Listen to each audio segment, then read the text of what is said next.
ouviu falar em frações equivalentes, né? Se tu não lembra o que é, não tem problema, porque esse é o assunto da nossa aula de número 2. Oi, gente, eu sou a professora Kelly e o meu trabalho é ajudar os estudantes a entender o mundo da matemática. Na aula número 1 do nosso curso de frações, a gente viu as noções básicas de frações, vimos os tipos de frações, vimos número misto. E na aula de hoje, a gente vai ver que história é essa de frações equivalentes. Quando é que uma fração é equivalente à outra? De que forma eu consigo achar uma fração equivalente? E para isso, a gente vai ver também a propriedade fundamental das frações. Entender esse processo de frações equivalentes e da propriedade fundamental das frações é super importante, porque vai nos ajudar a compreender melhor como é que funciona a simplificação de frações, que é o assunto do nosso próximo vídeo da semana que vem. Então, chega de conversinha e vamos para a aula. Para nós entendermos o que significa uma fração ser equivalente a outra, eu trouxe aqui essas três figuras. Digamos que sejam barras de chocolate, tá? Barras de chocolate, vamos colocar aqui. Aí, digamos que a primeira barra de chocolate é da Maria, a segunda é da Joana e a terceira é do Jorge, tá? A Maria resolveu dividir a barra de chocolate dela em duas partes e comeu uma. Maria danadinha, comeu metade da barra. A Joana resolveu dividir a barra de chocolate dela em 4 partes e comeu 2. Mas a Joana também comeu metade da barra de chocolate dela, concordam? E o Jorge dividiu a barra de chocolate dele em 8 pedaços e comeu 4. Ele também comeu metade da barra de chocolate dele. Os três, a Maria, a Joana e o José, comeram metade da barra. Só que a Maria dividiu ao meio, a Joana dividiu em 4 pedaços e o Jorge dividiu em 8. Mas os três consumiram a mesma quantidade de chocolate. Isso significa que a fração 1/2, ela representa a mesma quantidade que 2/4, que representa a mesma quantidade que 4/8. 1/2 é equivalente a 2/4, que é equivalente a 4/8. As três são equivalentes umas às outras, tá? Porque elas representam a mesma quantidade. Isso é ser fração equivalente, quando representa a mesma quantidade, tá bom? Estou trazendo outro exemplo aqui para ficar bem claro esse conceito de fração equivalente, certo? Então, agora eu trouxe outras 3 figuras, tá? A primeira dividida em 3 e foi consumida uma parte. Digamos que isso aí seja bolo, né? Tem que ser sempre comida.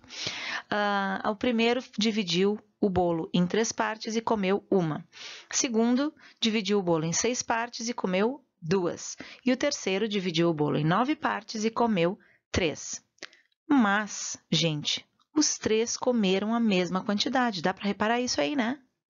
Por esse motivo, a gente diz que 1/3 é equivalente a 2/6, que é equivalente a 3/9. Tá certo?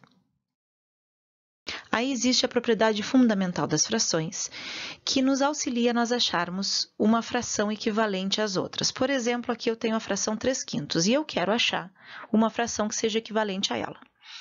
A propriedade fundamental das frações me diz que é possível eu escolher um número para multiplicar ou dividir os termos dessa fração, nesse caso aí o 3 e o 5. Eu vou escolher um número para fazer essa multiplicação ou divisão, desde que esse número não seja 0, tá? E eu vou ter uma fração equivalente a ela e não vai alterar a figura que ela representa, a quantidade que ela representa. Por exemplo, aqui eu estou escolhendo multiplicar o 3 e o 5 por 2. Eu vou multiplicar por 2, tá? Tem que ser o mesmo valor para multiplicar o numerador e o mesmo valor para multiplicar o denominador, tá? Eu não posso multiplicar em cima por 2 e embaixo por 3, não. Senão aí tu não vai ter uma fração equivalente. Para ter uma fração equivalente, precisa ser numerador e denominador pelo mesmo número. E aí a gente tem 3 vezes 2, 6 e 5 vezes 2, 10.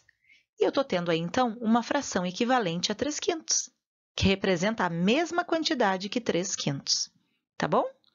Aí eu tenho um exemplo aqui, um outro exemplo, né, para ficar bem claro, 2/7. Aí eu escolho multiplicar, ainda multiplicar o 2/7, o 2 e o 7 por 4, nesse caso. E a gente vai ter uma fração equivalente a 2/7. 2 vezes 4, 8, e 7 vezes 4, 28. 8/28 é equivalente a 2/7. Eu tenho aí uma fração equivalente, que representa a mesma quantidade que 2/7. Aí eu tenho aqui a letra C. Agora, para não ficar só multiplicando, vamos dividir. Porque é possível também. A propriedade fundamental das frações nos diz que pode ser dividido também. Então, eu tenho 12/30. Aí eu tenho que escolher um número que divida o 12, né? Que seja divisor do 12 e do 30, certo? Então, eu posso, por exemplo, dividir o 12 e o 30 por 2. São números pares, por que não? Né? Aí existem os critérios de divisibilidade que vai nos ajudar. Se tu não conhece os critérios de divisibilidade, tem 3 vídeos sobre isso falando aqui no meu canal.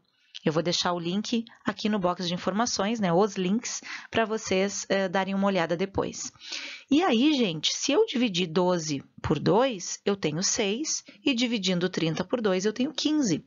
E eu tenho, então, uma fração equivalente, com números menores, porque eu dividi, né, mas é uma fração equivalente. 6/15 é equivalente a 12/30. E depois, por último, a letra D, onde eu tenho 45/25. Como os dois terminam em 5, os critérios de divisibilidade me dizem que todo número terminado em 5 é divisível por 5. Então, eu vou aproveitar e vou dividir por 5, né? E dividindo ele por 5, cada um, 45 por 5 eu tenho 9, e 25 dividido por 5 eu tenho 5.